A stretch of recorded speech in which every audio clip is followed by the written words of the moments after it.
বিরতির পর স্বাগত। আজ সংবিধান দিবসকে কেন্দ্র করে বিভিন্ন জায়গায় বিভিন্ন কর্মসূচির আয়োজন করা হয়েছে। ঠিক তেমনি দেখা গেল বিজেপি ধলাই জেলা কার্যালয়ে অনুষ্ঠিত হয়েছে এক আলোচনা সভা। এদিনের এই অনুষ্ঠানে উপস্থিত ছিলেন বিজেপি ধলাই জেলা সভাপতি পতিরাম ত্রিপুরা, জেলার জেনারেল সেক্রেটারি গোপাল সূত্রধর সহ সভাপতি মৃদুল দত্ত, সাতচল্লিশ আমবাসা বিধানসভা কেন্দ্রের বিজেপি মণ্ডল সভাপতি চন্দন ভৌমিক সহ অন্যান্যরা।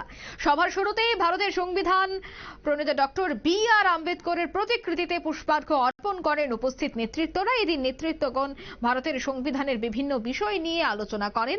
জেলা সভাপতি পতিরাম ত্রিপুরা বলেন, ভারতের সংবিধান বিশ্বের সর্ববৃহৎ সংবিধান। সংবিধানকে মান্যতা দিয়ে ভারতবাসীরা সর্বদা দেশের প্রতি আনুগত্য পোষণ করে। সংবিধান গৌরব দিবস পালনের মাধ্যমে দেশের প্রতি ভারতীয়রা তাদের আনুগত্য যেমন দেখায়, তেমনি নব প্রজন্মকে সংবিধানের বিষয়ে সুস্পষ্ট ধারণা দিতে সাহায্য করে। কি বলছেন তারা, শোনাচ্ছি।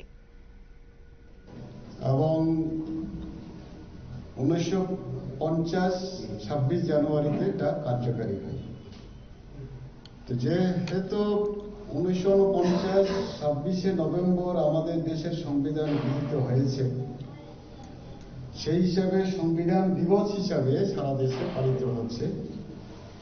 বিশেষ করে আমাদের ভারতীয় জনতা পার্টি এই দিনটিকে পালন করছে এবং এটা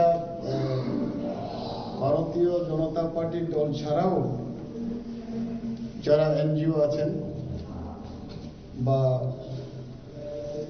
অন্যান্য সংস্থা, আপনারা শুনলেন তাদের বক্তব্য। ইতিমধ্যে সংবিধান গৌরব দিবস পালন করা হচ্ছে, ঠিক তেমনি যথাযোগ্য মর্যাদা আজ দেখা গেছে সংবিধান দিবস পালনে প্রত্যেক বক্তারাই তাদের বক্তব্য তুলে ধরেন। নিয়ে নিচে ছোট্ট একটি বিজ্ঞাপন বিরতি।